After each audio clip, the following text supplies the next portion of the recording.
Hello मेरे प्यारे दोस्तों और भाइयों, कैसे हैं आप सभी। आशा करता हूं आप लोग बहुत अच्छे होंगे और पढ़ाई भी अच्छे से चल रही है। आज मैं आप लोग को बताने वाला हूं क्लास 8 का जो कि पर्सनालिटी 2.1 है ना। इंट्रोडक्शन में बता देता हूं कि इंट्रोडक्शन यानी आप लोग को दो चैप्टर बनाने में आपको क्या क्या जरूरी है और क्या क्या जानना भी जरूरी है, ये मैं आप लोग को स्पेशली बता रहा हूँ, है ना। ध्यान दीजिएगा मेरे प्यारे भाई। इंट्रोडक्शन है ना। इंट्रोडक्शन कैसे, सबसे पहला चीज इसमें क्या चीज की जरूरत है, एक चर वाले रैखिक समीकरण। समीकरण आप लोग जानते हैं, जिस संख्या में या कोई संख्या हो उसमें ए बी सी डी यानी एक्स वाई जेड लगा हो उसे समीकरण कहते हैं। बराबर के चिन्ह, बराबर कोई साइड भी संख्या हो, बराबर की साइड भी हो, उसे एक्स या वाई या जेड का मान निकालना हो इसे। अब देखिए एक चर वाले यानी उसमें चर मान किसे कहते हैं मैं आप लोग को बता दे रहा हूं मेरे प्यारे भाई। यानी ए से लेकर के जेड तक एबीसीडी का जितना अक्षर है आपको चर मान कहते हैं। क्या कहते हैं मेरे प्यारे भाई? चर मान कहते हैं, चर मान। ठीक, इतना समझ में आ गया।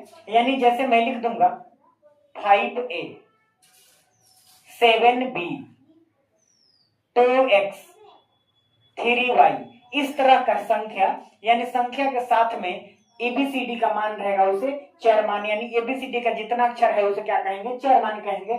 और अचर मान किसे कहते हैं? 1 से लेकर 1 टू अनंत तक, आप हजार काउंटिंग लाख करोड़ तक जाइएगा, उसे क्या कहते हैं? अचर मान कहते हैं। क्या कहते हैं? अचर मान। इतना तो समझ में आ गया मेरे प्यारे भाई। अब देखिए इसमें जो है एक चीज और ध्यान रखने वाली बात होती है, समीकरण जो होता है, मैं आप लोग को एक समीकरण लिख के बताता हूं। 3x बराबर 5x प्लस 10 लिख देता हूं, ठीक है। इसमें जो है कैसे हल करना है, अब देखिए यहाँ पे x है और यहाँ पे भी x है ना। तो क्या करना है, हल जब भी करते हैं हम लोग x यहाँ भी है x यहाँ भी, तो एक तरफ करेंगे ना। 3x minus 5x is equal to 10 है तो 10। अब देखिए यहाँ पे प्लस है लेकिन यहाँ पे प्लस नहीं लिखे हैं, तो प्लस ऐसे कंडीशन में आए तो मेरे प्यारे भाई प्लस हमेशा कोई भी संख्या पहले बार लिखते हैं तो उसमें क्या होता है? छुप जाता है, प्लस छुप जाता है। एक और चीज मैं बता देता हूं, और आप लोग को जब भी यहाँ पे मैंने क्या किया, 5 को बराबर के साइड लाया तो माइनस में किया। ये इसमें ध्यान देने वाली बात है मेरे प्यारे भाई। प्लस अगर बराबर के उस साइड में प्लस रहेगा, अगर दूसरी तरफ हम भेजना चाहें तो क्या में हो जाएगा? माइनस में हो जाएगा। अब मेरे प्यारे भाई यहाँ पे होता है ये, अगर इधर माइनस में रहेगा है ना, माइनस में रहेगा तो बराबर के उस साइड भेजेंगे तो क्या हो जाएगा? प्लस हो जाएगा। अब देखिए मेरे प्यारे भाई ये दोनों का रिलेशन बहुत अच्छा होता है, तो ये दोनों एकदम ध्यान से याद रखिएगा। उसके बाद होता है गुन्ना। गुन्ना बराबर के साइड में रहेगा, बराबर को साइड भेजेंगे तो क्या चीज हो जाएगा? भाग में हो जाएगा ना। अब इस तरफ रहेगा, अगर इधर भाग में रहेगा बराबर का उस साइड भेजेंगे तो क्या में हो जाएगा? गुन्ना में हो जाएगा। ये दोनों का रिलेशन अच्छा से रहता है और ये दोनों का रिलेशन अच्छा से रहता है। ये चार चीज समझ जाइएगा, समीकरण हर हाल में एकदम सही होगा मेरे प्यारे भाई।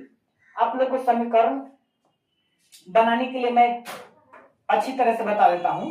अब देखिए यहाँ पे 3x में से 5x तो घटेगा नहीं।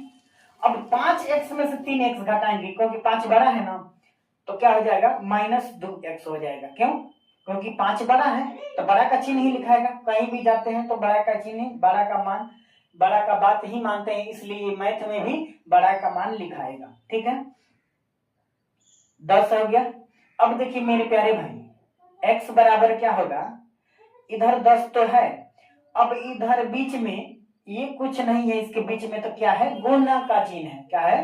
गुना का चिन्ह। तो अब बराबर को साइड में जाएगा तो क्या चिन्ह हो जाएगा?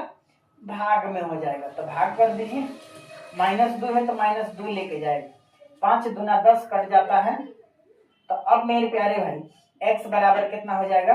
5 हो जाएगा, -5 आएगा क्योंकि माइनस में 2 है।